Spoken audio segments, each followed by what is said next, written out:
થાનગઢથી મૂળી તરફ જતા રસ્તા પર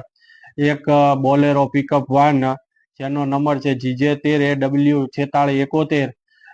gas cylinder LPG gas cylinder છે એટલે કે ઘરેલું ગેસ સિલિન્ડર છે ઉતારી રહ્યો હતો. તેને ધ્યાને રાખીને તેની પૂછપરછ કરતા ત્યાંથી એક ગોડાઉન મળી આવેલ હતું અને આ જે એલપીજી ગેસનું જે ગોડાઉન છે જેને ચલાવે છે વોરા ધ્રુવીનભાઈ વિરેન્દ્રભાઈ કે જેઓની પાસે પેસો એટલે કે પેટ્રોલિયમ એક્સપ્લોઝિવ સેફ્ટી ઓર્ગેનાઇઝેશન નું જે સ્ટોરેજ અંગેનું લાયસન્સ માંગતા તેઓની પાસેથી આવું કોઈ પણ પ્રકારનું સ્ટોરેજ સંગ્રહનું પરવાનો મળી આવેલ નથી. તદ્દન ગેરકાયદેસર આ ગોડાઉન ચાલી રહ્યું હતું તેમજ તેઓએ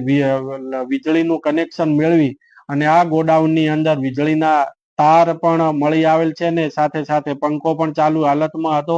એટલે કે પોતે પોતાના જીવનું જોખમ અને સાથે સાથે ત્યાંના રહીશોના જોખમમાં જિંદગી જોખમમાં મૂકી અને આવો તદ્દન ગેરકાયદેસર ધંધો કરી રહ્યા હતા. તેમજ જે સંગ્રહ નિયમો છે તેમાં કોઈ દિવસ બોટલ છે ગેસની એ ક્યારે હોરિઝોન્ટલ મૂકી શકાય નહીં તેમ છતાં ગોડાઉનની અંદર ગેસની બોટલો હોરિઝોન્ટલ મૂકી અને ખૂબ જ જોખમી રીતે કામ કરી રહેલા હતા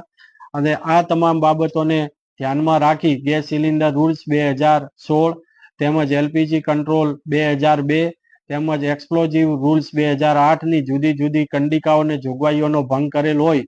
ભરેલા ગેસ સિલિન્ડર 36 ખાલી ગેસના બોટલ 78 એમ મળી તેમજ પિકઅપ વાન એમ મળી કુલ 6,63,822 રૂપિયાનો જથ્થો જપ્ત સીઝ કરી અને સાથે સાથે ગોડાઉનને સીલ મારી અને આગળની કાયદેસરની કાર્યવાહી